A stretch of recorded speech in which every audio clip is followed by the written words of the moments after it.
Alhamdulillah. Bismillahirrahmanirrahim.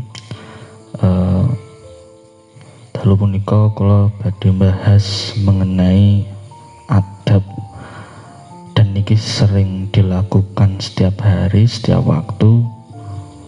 Namun kadang kula telah panjenengan sami niku supe sangat sederhana niki, nggih menika adab makan. Sangat sederhana. Napa mawon adab makan?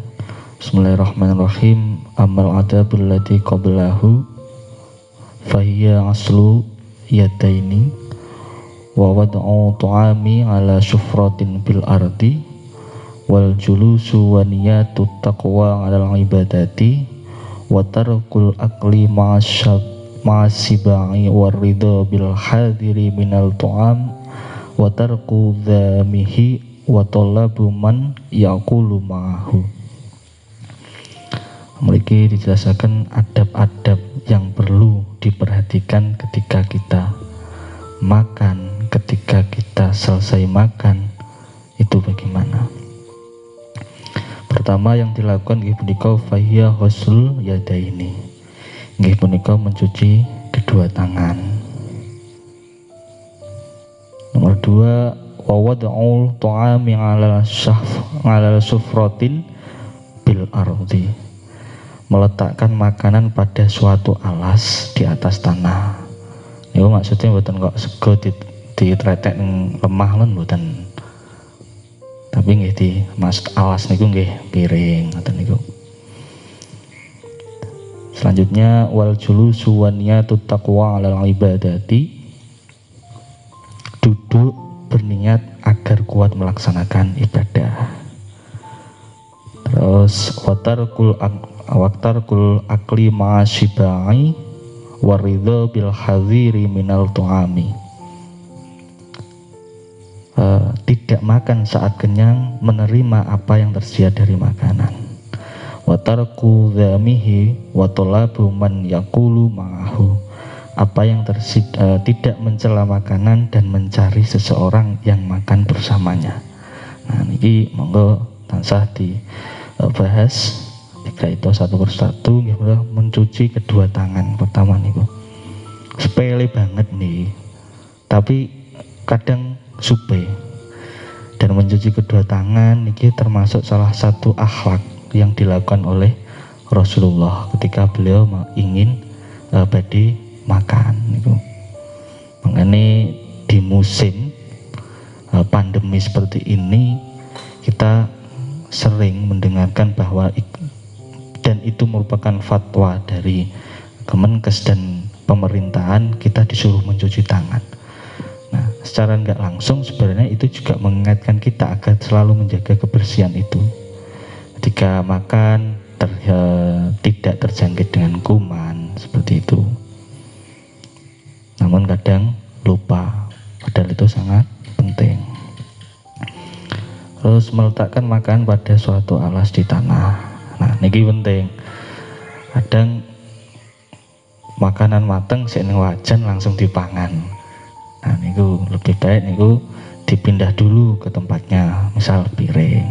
Cara adab ngoten niku. Kersane napa? Kersane nggih wong jenenge mesti hikmah dari sini, misalnya kok masih di dalam teng wajan atau teng goreng nopo langsung dimakan niku kan nggih bahayane kadang nggih tasik panas. Itu pun juga nanti akan mengakibatkan sakit teng fisik kalau telah panjenengan sami. Duduk, dan selanjutnya duduk. Jadi berupaya harus duduk niku. Karena ketika kita makan berdiri, wah rasanya nggih ngoten niku jenenge mangan ngati kadang yo tersedak-sedak kayak ambekan niku nggih ndak penak, dan dianjurkan untuk duduk. Berniat agar kuat melaksanakan ibadah. Berniat agar kuat melaksanakan ibadah. Terus tidak makan saat kenyang, menerima makanan apa yang tersedia dari makanan.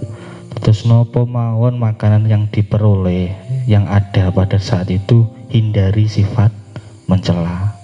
Ika belum masakane kok ngene.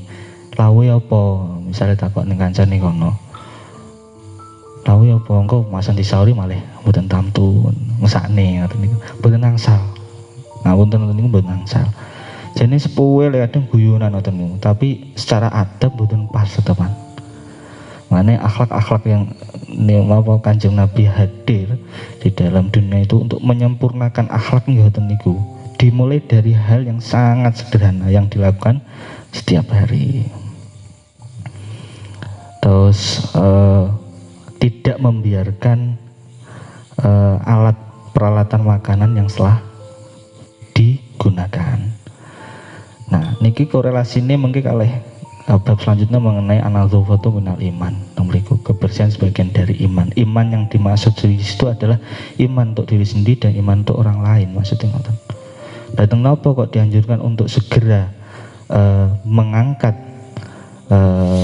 napa niku tempat atau wadah yang digunakan untuk makan niku kersane mboten timbul napa? Timbul penyakit hati. Penyakit hati niku artinya napa? Misal teng mriku enten kancane arep manggon, contohnya misal teng mriki bar mangan kok ndak dileh. Nah, misalnya nek tamu teko ngoten niku. Kan nggih mboten penak. Tamu pun sing nyawang kan nggih pegel kok reget ben. Lah niku sing dimaksud menurunkan keimanan dari tamu itu sendiri dan keimanan kita juga akan menurun. An-nadhafatu minal imannya tidak terwujud. Jadi sangat sederhana sekali ngoten niku, tapi sering banget dilupakan niku.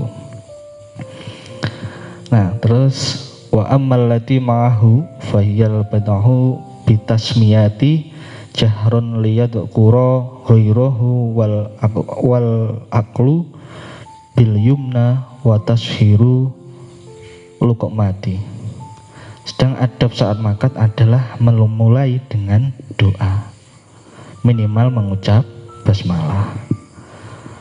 Dan pripun adawi mengucap basmalah niku cukup dibatin nopo harus dilesankan.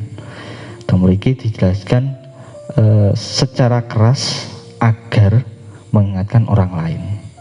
Mriki dianjurkan ketika kita membaca doa sebelum makan niku dengan keras, minimal sing di samping niku mireng.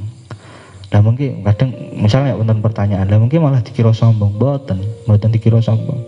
Kok eramen kayak misalnya ndonga banter men arep mangan, mboten. Justru itu malah mengingatkan mereka agar berdoa. Kadang nggih lali, kadang sampai luwene langsung maem ngoten mawon. Padahal ada koridor yang harus dilewati nggih punika berdoa. Nah, teng napa berdoa kok sangat dianjurkan? Teng mriki doa sebelum makan niku merupakan wujud rasa syukur. Begitupun doa setelah makan. Niku. Teng napa kok ngoten?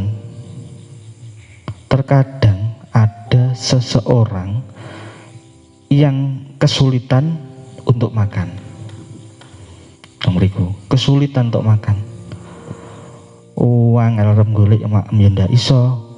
Contohnya sing teng pejalan-pejalan ngoten niku. Badhe pados maemon ngrekaos. Nah, niku fungsi dari ketika kita dianjurkan untuk berdoa sebelum makan, niku salah satunya adalah wujud dari rasa syukur. Allahumma barik lana ila akhirih niku maksudnya nggih mewujudkan rasa syukur. Ya Allah, matur suwun kula pun diparingi rezeki sak sendok nasi. Pun niku wujud dari rasa syukur. Kedua, hikmah dari berdoa nggih punika untuk mendapatkan keberkahan dari makanan itu sendiri. Ketika kita berdoa, jelas kita dihindarkan dari setan-setan. Nah, jenenge setan niku ketika kita makan sebenarnya dia niku nggih pengen maem, asline ngoten. Pengen maem, pengen melu nimbrung teng mriku maem. Dan ketika itu sudah diikuti campur tangan setan, keberkahan itu akan hilang. Maka dianjurkan untuk berdoa itu diantaranya yang menika untuk mendapatkan keberkahan dari makanan tersebut. Nah, apa impact dari keberkahan itu sendiri? Nah, pertanyaan teng mriku. Impactnya ketika kita berdoa dan mendapatkan keberkahan, nanti ketika kita keluar setelah makan, kita melakukan suatu apapun niku pasti mendapatkan berkah. Keringat yang keluar dari tubuh kita itu niku dihitung sebagai pahala, dan impactnya kepada kita adalah mengenai keberkahan. Tenaga yang dikeluarkan dari hasil makanan yang telah dimasukkan ke dalam tubuh kalau telah panjenengan sami itu akan mendapatkan keberkahan. Semuanya mengenai berkah, sangat berkah. Terus niku utamane napa nggih? Memulai makan niku dengan berdoa, minimal dengan mengucap bismillah. Niku di antaranya ya niku untuk menggapai keberkahan Allah, untuk mewujudkan rasa syukur niku.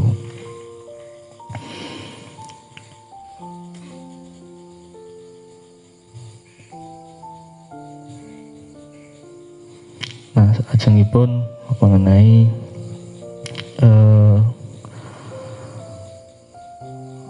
bagaimana etika kita mengunyah makanan. Nah niki sederhana malih niki.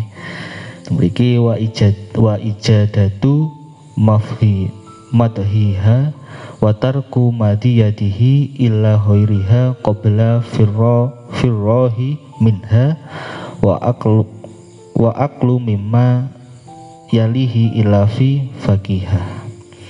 Ini menika membaguskan kekunyahan. Membaguskan kekunyahan niku pripun? Mboten kok langsung pas lowe langsung kamu 1, 2, 3 kali suapan langsung dikunyah secara terus menerus, mah bahaya nih. Mau ini sampai mencucur kayak kemudian mboten angsal. Tapi kalem dikunyah kalem mboten. Terus tidak menjulurkan tangan ke suapan lain sebelum selesai makanan pertama. Niku maksudnya niku. Ini urung entek. Nah, kita tidak boleh untuk mengambil makanan lagi. Lah aku ndang tak cukup makanan selak kentekan lawuh hingga dicukuk liyane. Aku nek sak lain share ten niku. Mboten angsal. Kalem-kalem mawon. Ngoten. Suwantai tenang ngoten. Dan itu anjuran dan akhlak yang dilakukan Rasulullah ketika makan. Terus memakan sesuatu yang ada di dekatnya kecuali buah-buahan. Maksudnya pripun? Ade wis maem ning kono enek tempe, enek nasi, karo jangan-jangan aneh. Ya kita makan yang ada di situ terlebih dahulu. Lah kene enek buah-buahan, ojo ndang disaut. Bener sel. Sik mangan sego urung entek ning kene enek buah-buahan. Teko buah, iki lho buah, ojo ndang disaut. Mboten angsal niku. Malah campur aduk mboten jero anu dikunyah niku. Kayak rasane banget kan nggih mboten sedep. Nah, niku akhlak Rasulullah juga. Nah, niki terus tidak meniup makanan. Tidak meniup makanan mboten angsal didamoni dikipasi, gawe buku napa damel napa koran ngoten. Diupayakan ngoten. Nah, tidak meniup makanan niku selain dari segi agama, dari segi kesehatan pun juga dianjurkan untuk tidak meniup makanan kan ngoten. Karena berpengaruh ke dalam kesehatan tubuh. Terus tidak menyapu tangan dengan makanan. Lucu-lucu ada makan ini tidak menyapu tangan dengan makanan. Artinya nopo? Misal nih, dan sering terjadi ning lengser mangan ning kono nek sego sing anu menak wong kaku ngono. Iki ndak oleh digeser-geser ning kancane, ndak oleh mboten angsal. Ya wis disingkirne sisih, disingkirne. Terus misalnya ning kono enek endok, enek terong, enek tempe. Kan jelas milih endoke penak mong. Terongnya disingkirne ning kancane, ini mboten angsal ya. Mboten angsal. Ya wis apa sing ning kono ya wis dimaem titik-titik ngono. Aja dienek-enekne, diuncalne ya meneh kadang. Ya, iku mboten bareng. Secara adab juga tidak boleh. Akhlak Rasulullah juga tidak menganjurkan seperti itu. Nah, niki tidak mengumpulkan kulit dan biji pada satu bejana. Artinya misalnya teng mriku ada sing wujude enek kulite, terong lah otomatis. Misalnya terong enek kulite to Pak emang. Kadang kulite itu kan ulet mboten kena dimaem. Niku yo ndak oleh, mbok encalne ning sampingmu ndak oleh. Disimpen ning sore maeme dhisik ngoten. Misalnya niki piring terus kok enten yang berupa kulit niki mboten usah dibuang kan mboten, tapi diletakkan dulu di dalam piring tersebut, disisihne intine ngoten, aja dimerak-merak, mboten angsal niku. Dan tidak minum air kecuali dibutuhkan, mangan karo ngombe mboten angsal, kecuali sangat dibutuhkan, misalnya seweret mboten napa-napa, lek memang terpaksa. Kadang kan seret ini kadang membahayakan, iso sampai ngoten niku mlebu rumah sakit barang saking serete niku mboten napa-napa minum. Tapi lek ketika mboten kepepet ya, lebih baik tidak minum dulu ngoten. Dan adapun adab selesai makan, wa ammal lati ba'dahu fahiyal qiyamu qabla sibai wa huslu yadaini ba'di laqihima waltiqatu futatil walhamdulillah. Adapun adab selesai makan adalah berhenti sebelum kenyang, membasuh dua tangan sesudah menjilatnya, dan memungut sisa makanan dan membaca hamdalah. Pertama nggih punika berhenti sebelum kenyang, aja sampai muduk lagi mandek ampun ngoten. Karena itu selain tidak dianjurkan dalam agama, itu juga akan melemahkan aktivitas yang dilakukan kita. Kan ujung-ujungnya malah males, bari nyapa-nyapa malah males, ngantuk. Nah niku yang dimaksud. Dan membasuh dua tangan. Nah, membasuh dua tangan itu ada tahapannya dulu. Sebelum kita mencuci tangan ke air, kita dianjurkan untuk menjilat, didilati sisa-sisa yang ada di tangan ini dia mau didilati niku untuk mengambil keberkahan dari sisa-sisa nasi. Nah, teng mriki memungut sisa makanan misalnya teng mriko isih enek sego sak upo ngoten mawon, niku harus dimakan, boten angsal ditelantarkan. Dan yang terakhir menika membaca doa kembali, membaca hamdalah, minimal hamdalah, yang merupakan itu wujud dari rasa syukur. Ya, niku pembahasan ingkang saged kula sampaikan pada malam hari ini mengenai adab makan yang dilakukan oleh Rasulullah. Dan kita otomatis sebagai hambanya, umatnya Nabi Muhammad SAW, selayaknya kita meniru akhlak Rasulullah SAW. Mungkin itu yang bisa saya sampaikan. Ada kurang lebihnya mohon maaf. Wa'alafu minkum wallahul muwaffiq ila aqwamit thoriq. Assalamualaikum warahmatullahi wabarakatuh.